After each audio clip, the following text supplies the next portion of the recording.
Sex और धोखा।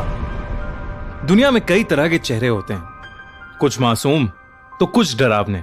पर असली प्रॉब्लम तब शुरू होती है जब ये पता लगाना मुश्किल हो जाए कि किसी का असली चेहरा कौन सा है।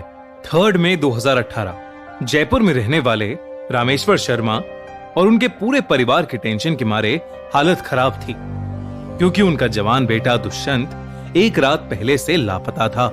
जब वो अपने बेटे की फिक्र में लगे थे तो उनको अपने बेटे दुष्यंत का फोन आया। फोन उठाते ही सबसे पहले उन्होंने अपने बेटे की आवाज सुनी, जो उनसे अपनी जान की भीख मांग रहा था और अपने पिता को अपने किडनैपर्स को 10 लाख देने के लिए रोते हुए रिक्वेस्ट कर रहा था। इसके तुरंत बाद एक लड़की ने दुष्यंत से फोन छीन लिया और उसके पिता को कॉल पर गंदी गंदी गालियां देते हुए धमकाया और धमकी दी कि अगर उन्होंने अगले 20 मिनट में दुष्यंत के बैंक अकाउंट में 10 लाख रुपए ट्रांसफर नहीं किए तो वो दुष्यंत को जान से मार देगी। ये सुनकर दुष्यंत के पिता सहम गए। उनके पास सारी सेविंग्स मिलाकर भी सिर्फ 3 लाख रुपए ही थे। दुष्यंत के पिता ने सभी पैसे ट्रांसफर कर दिए, पर अब दुष्यंत का फोन स्विच ऑफ हो चुका था। उन्होंने अपने बेटे को बचाने के लिए अपनी जिंदगी भर की जमा पूंजी दे दी, लेकिन दुष्यंत का कहीं भी नामो निशान नहीं था। घबराते हुए उन्होंने इस मामले में आखिरकार पुलिस को इन्वॉल्व करना ही ठीक समझा।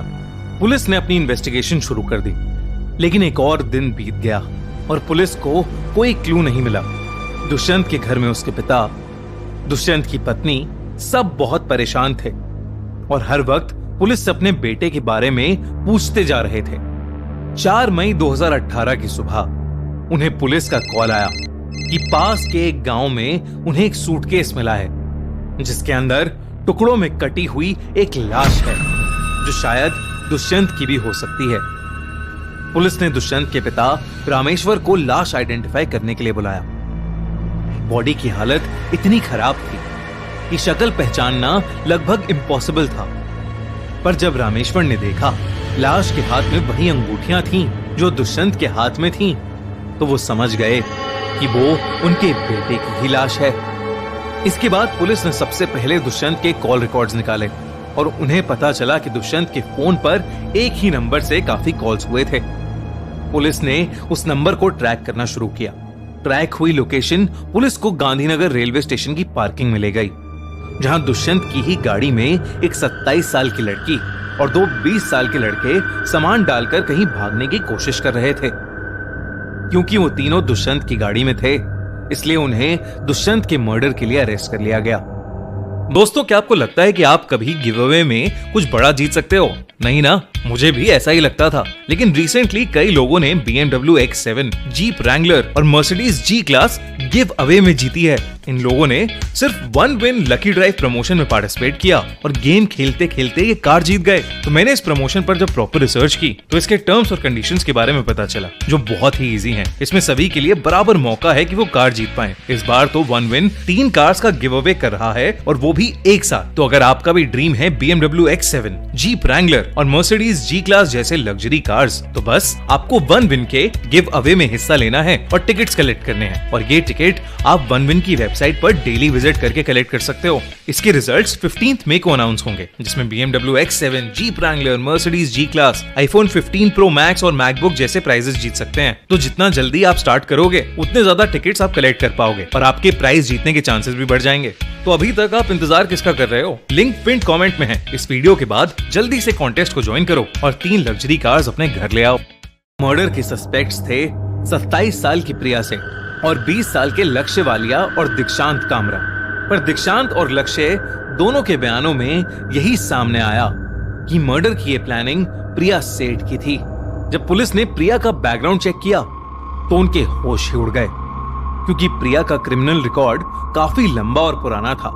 प्रिया की क्राइम की दुनिया में एंट्री 2012 में हुई थी, जब वो सिर्फ 21 साल की थी।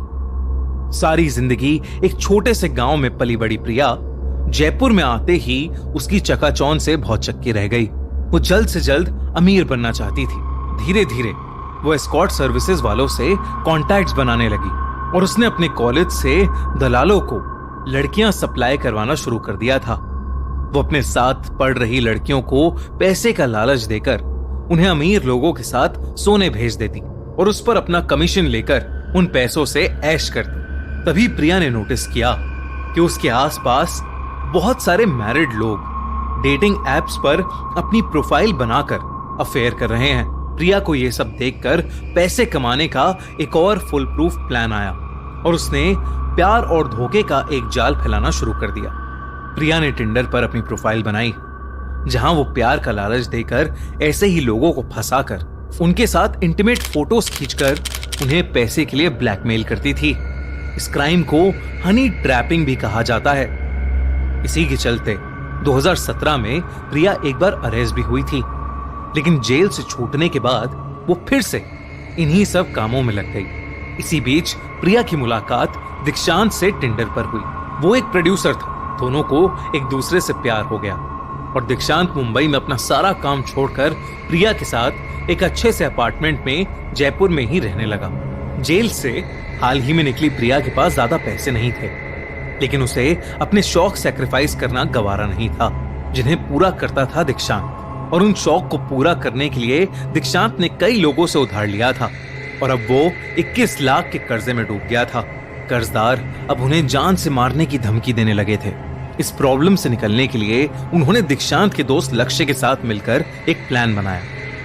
इस प्लान के मुताबिक वो एक अमीर आदमी को प्रिया के पुराने तरीकों का यूज करके धोखे से अपने फ्लैट बुलाकर उसको किडनैप करेंगे और उसके घर वालों से भारी फिरौती लेंगे।